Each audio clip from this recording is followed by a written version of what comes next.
Hello students, a pleasant morning. I hope you all are fine. Students, in my previous video, I have explained you the starter of the chapter 7, uh, Grandpa's fight with an ostrich. And yesterday in my previous video, I have already explained you these fill-ups. Now try to complete a few facts yourself. Ostriches are the world's heaviest living bird. Ostriches संसार की सबसे भारी चिड़िया होती है. Ostriches have 3 stomachs. Ostriches के 3 पेट होते हैं. An ostrich egg is the 1100 gram to 150 grams. एक ऑस्ट्रिच के एग का वेट जो होता है वो 1100 ग्राम से लेकर के 1950 ग्राम तक होता है. These are the facts about ostriches, and now I will start your chapter. So before my grandpa joined the Indian Railways, he worked for a few years for the East African Railways. Indian railway को join करने से पहले मेरे grandpa ने कुछ साल east African Railways में काम किया था. It was during this time that he had this famous encounter with N ostrich. ये उस समय की बात थी. It was during this time, ये उसी समय की बात थी जब ग्रैंडपा का एक ऑस्ट्रिच के साथ में एनकाउंटर हुआ था, यानी आमना सामना हुआ था. Here is his story in his on words. और ये कहानी ग्रैंडपा के खुद के शब्दों में है. I was engaged in the laying of a new railway line. मैं नई रेलवे लाइन को बिछाने में एंगेज था, यानी बिजी था. मैं कुछ काम कर रहा था. I lived in a small township but my work was some 12 miles away. मैं एक छोटे से शहर में रहता था, टाउनशिप नगर में रहता था, लेकिन मेरा काम जो था वहाँ से 12 माइल्स यानी 12 मील दूर था. I had to travel to and from the work site on horse back. मैं अपने काम पर जाता था from the work site on horse back. एक घोड़े के पीठ पर, यानी एक घुड़सवारी करते हुए मैं अपने काम पर पहुंचता था. One day my horse had a small accident. एक दिन मेरे घोड़े का एक छोटा सा एक्सीडेंट हो गया. So I decided to walk to work. इसलिए मैंने पैदल टहलते हुए जाने का डिसाइड किया.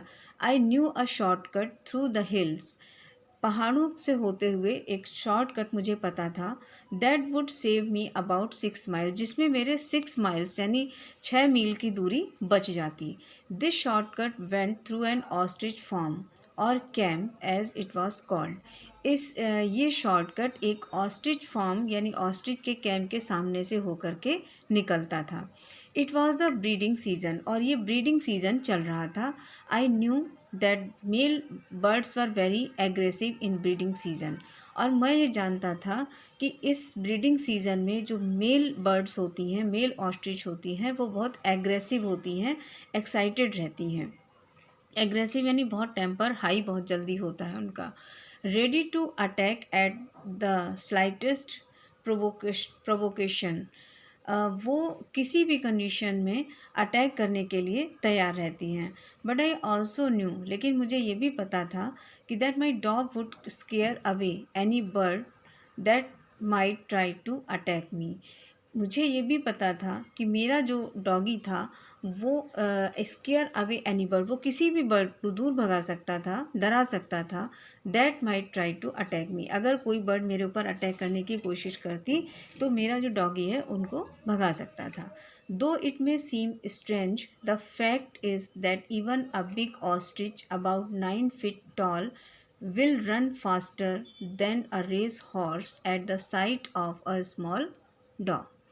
दो इट में सीम स्ट्रेंज, लेकिन इसके बाद भी ये अजीब बात थी कि द फैक्ट, सच्चाई ये थी कि इवन अ बिग ऑस्ट्रिच, एक बड़ा ऑस्ट्रिच अबाउट 9 feet टॉल, जिसकी लंबाई लगभग 9 feet थी, विल रन फास्टर, वो तेज़ दौड़ेगा, than a race horse at the sight of a small dog. A small dog के सामने एक रेस हॉर्स के घोड़े के कंपैरिजन में, जो रेसिंग में जो घोड़े लगाए जाते हैं उनके कंपैरिजन में ये ऑस्ट्रिच जो है वो कहीं ज़्यादा तेज़ दौड़ेगा. So I felt quite safe in the company of my dog.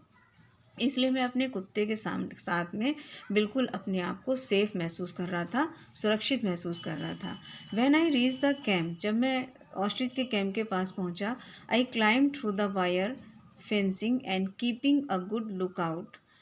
मैं एक वायर की फेंसिंग पर चढ़ा and keeping a good look out, और बहुत ध्यान से मैंने देखा, dodged across the open spaces between the thorn bushes.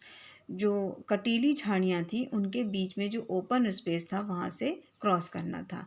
Now and then I saw a few birds feeding some distance away.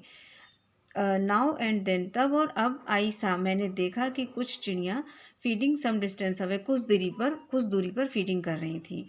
I had gone about half a mile from the fencing से, यानी जो तारों की जो fencing थी वहाँ से मैं करीब आधा मील निकल गया। When my dog spotted a hare now, जब मेरे डॉग ने देखा एक हेयर को। Now chasing hares was that dog's passion. Dog का जो पैशन होता है वो हेयर्स जो है वो डॉग का पैशन होते हैं। डॉग हेयर्स को पकड़ना डॉग को बहुत पसंद होता है। I tried calling him back, मैंने उसको वापस बुलाने की बहुत कोशिश की, but I knew it was hopeless, लेकिन मुझे पता था कि ये उम्मीद के परे है। मतलब अगर खरगोश को कोई डॉग देख ले तो वो उसको पकड़ने के लिए किसी भी चीज़ को इग्नोर कर देता है। I do not know whether it was the dog's bark or my own shouting. मुझे नहीं पता था कि ये मेरे कुत्ते की बार्क थी या मेरी खुद की चिल्लाहट थी। But what I was avoiding immediately happened. लेकिन मैं जिस चीज़ को अवॉइड कर रहा था अचानक से वही घटना घट गई। The ostriches were scared and began darting to and fro. Ostriches scared हो गई, मतलब डर गई, एंड उन्होंने जो है अचानक से मेरी तरफ को भागना शुरू कर दिया, तेज़ी से और अचानक से।